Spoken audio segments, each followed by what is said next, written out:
नमस्कार, आदाब, अस्सलाम वालेकुम दोस्तों। बिहार का चुनाव बहुत नज़दीक आ गई है तारीख। आप मान के चलें कि 7 तारीख और 11 तारीख जो 2 डेट फाइनल हुई है वोटिंग की, वो अब कुछ ज़्यादा दूर नहीं है, बिकॉज़ आज वैसे भी 2 तारीख हो चुकी है। लेकिन इस बार का सच मायने में जो चुनाव होने जा रहा है विधानसभा का, वो अपने आप में बाकी चुनाव से अलग होने वाला है। और इसमें जो आप सबको पता है कि बिहार के चुनाव फैसला करेगा कि केंद्र सरकार की गद्दी बचेगी या जाएगी। एक तो ये चीज़ हो गई। दूसरी तरफ से महागठबंधन के अंदर भी बहुत अच्छा बिहार में सब कुछ नहीं चल रहा है, बावजूद उसके केंद्र सरकार की जो सीट है वो हिलती हुई नज़र आ रही है। चाहे अच्छा चले, यही होगा कि या तो अलग करेंगे या तो एक साथ करेंगे, यानी इलेक्शन फाइट एक साथ करेंगे। बट एक साथ करने के साथ साथ कहीं ना कहीं जो बागी कैंडिडेट हैं वो नुकसान कर रहे हैं पार्टीज़ का। और कई बार तो कई जगह तो ऐसा भी देखने को मिला है कि सिटिंग एमएलए वो कोई माइनॉरिटी से आ रहा है तो उसकी टिकट को कांग्रेस और आरजेडी ने काटने का काम किया है।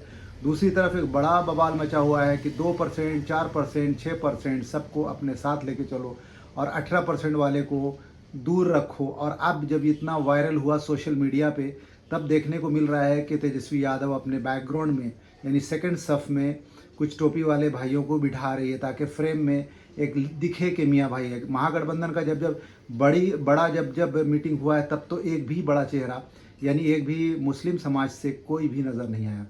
और इसमें बिहार के इलेक्शन में जो ओवैसी साहब ने जो बिगुल इस बार फूका है, पिछली बार तो विधायक जीते थे, लेकिन इस बार बताया जा रहा है कि कम से कम 20 विधायक जीत सकते हैं।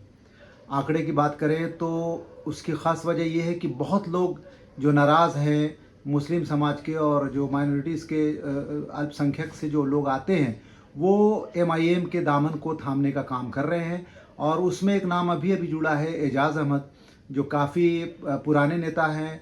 और पीछे वो आई थिंक जन स्वराज में भी उन्होंने अपना समय दिया था, लेकिन उनको पता चला कि वो झोला छाप पार्टी है। जी हाँ, वो एक्चुअली में वो बी टीम है। ये भी कहते हुए देखा गया है जन स्वराज के संस्थापक पीके के को कि वो हैदराबाद में पॉलिटिक्स करें, लेकिन जो हैदराबाद के ओवैसी साहब हैं उनका कहना है कि मैं यहाँ इलेक्शन नहीं लड़ रहा हूँ, बल्कि बिहार के ही युवाओं को मैं नेता बनाने की कोशिश कर रहा हूँ, उन्हीं को गद्दी पे बिठाने की बात कर रहा हूँ। और बात तो सही है, वैसे देखा जाए तो राहुल गांधी भी दिल्ली से आते हैं। ऐसा कोई सीमा नहीं है ना कि एक ही स्टेट में आप चुनाव लड़ सकते हैं या लड़ा सकते हैं अपनी पार्टी से। बहरहाल ये तो अभी कोई जब बहाना नहीं होता है तो एक दूसरे पर चीज़ों को डाइवर्ट किया जाता है। अब मैं बात कर रहा हूँ मगध में, जो इस बार हॉट सीट है। और हॉट सीट इस मायने में है कि वहाँ से समाज सेवी शान अली खान अपना परचम लहराने जा रहे हैं। जी हाँ, बताया जा रहा है कि हर बार कोई ना कोई 2, 4, 5 नाम मुसलमानों में के होते थे ये शेरघाटी विधानसभा में, लेकिन इस बार जो पार्टी चाहे आरजेडी हो उसने भी मुसलमान किसी को भी नहीं दिया, जेडीयू है उसने भी नहीं दिया, और जो मतलब अलायंस यानी महागठबंधन या एनडीए में से किसी ने भी किसी मुसलमान चेहरे को सामने लाने का काम नहीं किया है। और उसका फ़ायदा इस बार जो देखने को मिल रहा है वो एमआईएम के कैंडिडेट, क्योंकि पिछली बार जो नेता थे वो स्वतंत्र सेनानी थे, बहुत एज वाले थे और सीनियर थे, मसरूर आलम, स्वर्गीय मसरूर आलम। तो उन्होंने भी काफ़ी अच्छी ज़मीन तैयार की थी। लेकिन इस बार जो है शेरघाटी विधानसभा से शान अली खान को जनता जीतता हुआ देख रही है। और उसकी ख़ास एक वजह यह है कि बड़ा जो पॉपुलेशन फैक्टर है वहाँ पे माइनॉरिटीज़ का, वो ग्रामीण क्षेत्र से शेरघाटी में आके जो माइग्रेटेड हैं, जो बसे हुए हैं, वो सब एक तरफा उनको सपोर्ट करने जा रहे हैं। उसके बाद जो सेकुलर माइंड के लोग हैं वो भी उनको सपोर्ट करने जा रहे हैं। क्यों? क्योंकि ओवैसी साहब ने हर एक चीज़ को, हर एक फेज़ को, हर एक चीज़ को प्रॉपर तरीके से लोगों में अपनी बात रखी थी पिछले प्रोग्राम में। और उसका फ़ायदा ये हो रहा है कि चीज़ों में कोई, लोगों में कोई कन्फ्यूजन नहीं है।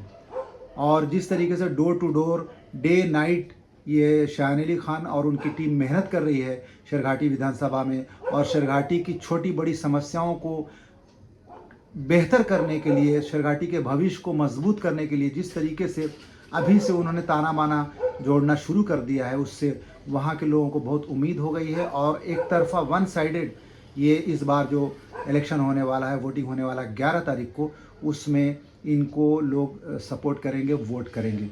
कुछ ऐसे एक दो वहाँ के कैंडिडेट हैं जो पहली बार इलेक्शन में आए हैं और किसी पार्टी के परचम के नीचे आए हैं, तो वो वहाँ की जनता पार्टी से नाराज़ है, कुछ लोग कैंडिडेट से नाराज़ हैं। एक और इम्पॉर्टेंट बात कि पिछले कुछ दिनों पहले, यानी 15 दिन अप्रॉक्सीमेटली पहले एक बैठक हुई थी हमजापुर शरघाटी के अंदर माइनॉरिटीज़ की।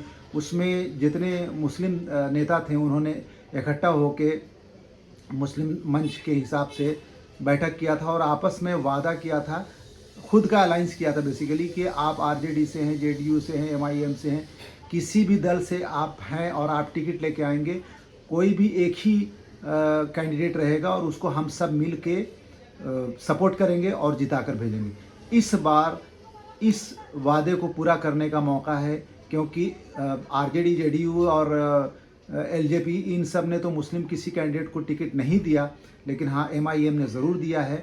और अब इन सब लोगों का, जिन जिन लोगों ने आपस में बैठक किया था, नेताओं ने, जो लोकल नेता हैं मुसलमान ख़ास तौर से, उनका फ़र्ज़ बनता है कि ईमानदारी से, वफ़ादारी से उस कसम को पूरा करें और जो मुस्लिम चेहरा है शान अली ख़ान को अपने वोट और सपोर्ट से, तन मन धन से साथ दें। अगर नहीं देंगे तो वो अपने समाज, अपनी कौम, अपने धर्म के साथ भी गद्दारी कर रहे हैं और ख़ुद के साथ भी समझो आप धोखा ही कर रहे हैं।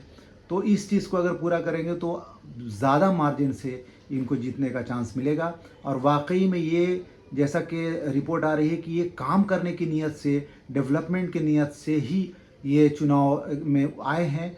और जो रिपोर्ट है, अभी तक की अपडेट है, उसमें टॉप पे यानी सबसे ऊपर चल रहे हैं। सबसे इस रेस में कहा जाए तो विनिंग कैंडिडेट जो हैं वो शान अली ख़ान हैं और उम्मीद यही दिखाई जा रही है कि ये जीतने के बाद काम भी करेंगे। इनको विधानसभा भेजा जाएगा, क्योंकि बिना कुछ पद के ये काफ़ी टाइम से लोगों के बड़े बड़े मसले को अपनी एक पंचायती में सॉल्व करने का काम किया है। तो उम्मीद यही जताई जा रही है और जो मेरे लोगों से बातें भी हो रही हैं उसमें ये देखा जा रहा है, बताया जा रहा है कि काफ़ी पब्लिक का अच्छा रिस्पॉन्स है और लोग इनको बहुत पसंद कर रहे हैं। और असदुद्दीन ओवैसी के स्पीच के बाद तो और भी जो कन्फ्यूजन छोटा बड़ा था लोगों में, वो सब क्लियर हो चुका है और इस बार ऐतिहासिक जीत होने जा रही है एमआईएम की शरघाटी से। तो अगली रिपोर्ट और अगली कैंडिडेट के लिए हम अगली न्यूज़ में बात करेंगे। बस बने रहिए हमारे साथ। अगर आपने चैनल को सब्सक्राइब नहीं किया तो सब्सक्राइब कीजिए और शेयर कीजिए। Thanks for watching.